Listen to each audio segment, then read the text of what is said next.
Hi, today we are going to talk about how to multiply and divide integers. So you already know about adding and subtracting integers, but now we're going to take it just another step further and multiply and divide. So when we are multiplying and dividing integers, the important thing to remember is how the positives and the negatives work together. If we have two positive numbers together, then we have a positive product or quotient. If we have two negative numbers together, then we have a positive product or quotient. But if we have a positive and a negative, or a negative and a positive together, then we have a negative product or quotient. So let's actually take a step here and solve. We have -6 times 8. Because we have a negative and a positive together, we know that our answer is going to be negative, and a -6 times 8 is -48. Here we have, I guess I can do this one, -4 times a -7. I have a negative and a negative together, so I know that my answer is going to be positive, so I have a positive 28. And I don't have to write a plus sign there. Here I have 9 and -7 together, a positive and a negative. My answer is going to be a -63. Here I have a positive and a positive together. 5 times 12 is going to be a positive 60. Here I have -1 and 7 together. A negative times a positive is going to be a negative, and a number just times 1 in itself is that number itself. And here I have a -1 and a -11. A negative and a negative together is going to be a positive, and again, that's 11. Now, if we're going to divide, again, we are going to pay attention to if we have a positive number together, a negative number together, or what. So here we have a -27 divided by a positive 3. 1 negative, 1 positive, that's going to be a -9. We have -100 divided by -4. A negative and a negative is going to give me a positive 25. Here I have a -42 divided by a positive 6. So my answer is going to be a -7. Here I have a -117 divided by a -3. And because I have a negative and a negative, that's going to give me a positive 39.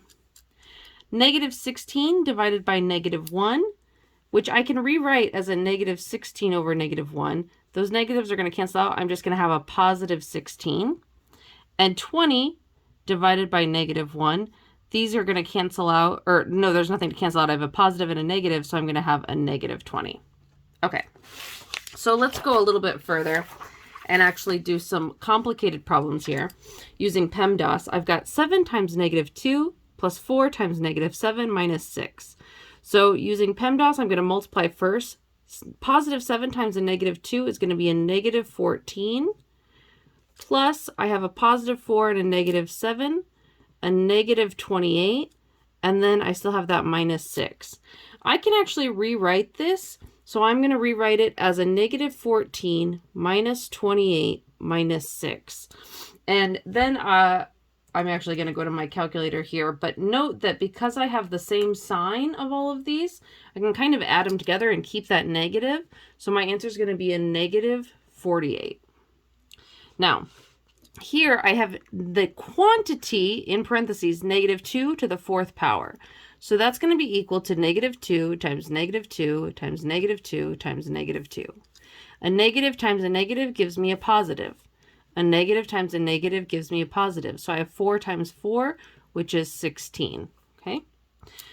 Here I have -2 to the 4th power, but that's going to be equal to writing this as -1 times 2 to the 4th power, right? That negative stands alone. It's not necessarily part of this the way it was before because it's not in a parentheses.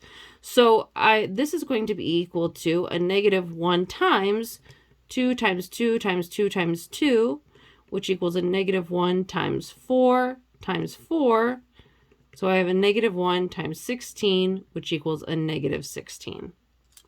Okay, let's do 3 more examples, and then we're good to go on this lesson.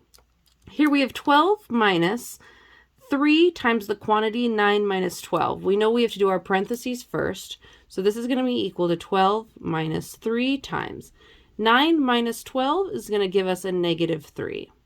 Now I have to multiply. Well, I have a -3 here and a -3 here. So that's going to give me a +9. which means I have a plus sign in front now. So I have 12 plus 9, which equals, I believe, 31. 21. Gosh, what's wrong with me? There we go. Okay. 8 times negative 9 divided by negative 2 to the third power. Well, first I need to do this negative 2 to the third power. So negative 2 to the third power is going to be equal to negative 2 times negative 2 times negative 2, which equals negative 2 times a negative 2 is a positive 4 times a negative 2, which equals a negative 8. So now I have 8 times negative 9 divided by a negative 8. So that's going to be a negative 72 divided by a negative 8, which is going to give us a positive 9 because I have a negative divided by a negative. All right, finally, we're asked to evaluate 8x minus 6y plus 13 when x equals negative 3 and y equals negative 5. So anytime I have an x, I'm going to put in negative 3. Anytime I have y, I'm going to put in negative 5. So I'm going to have 8 times negative 3 minus 6 times negative 5 plus 13. 8 times negative 3 is a negative 24. A negative 6 times a negative 5 is a positive 30, right? The sign's going to change there. Plus 13. And I can just go from left to right. So negative 24 plus 30 is going to be 6, and I'm still left with plus 13. And 6 plus 13 is going to equal 19. So that's my final answer. Okay, that's multiplying and dividing integrals. Please bring your questions to class, and I'll see you then. Thank you.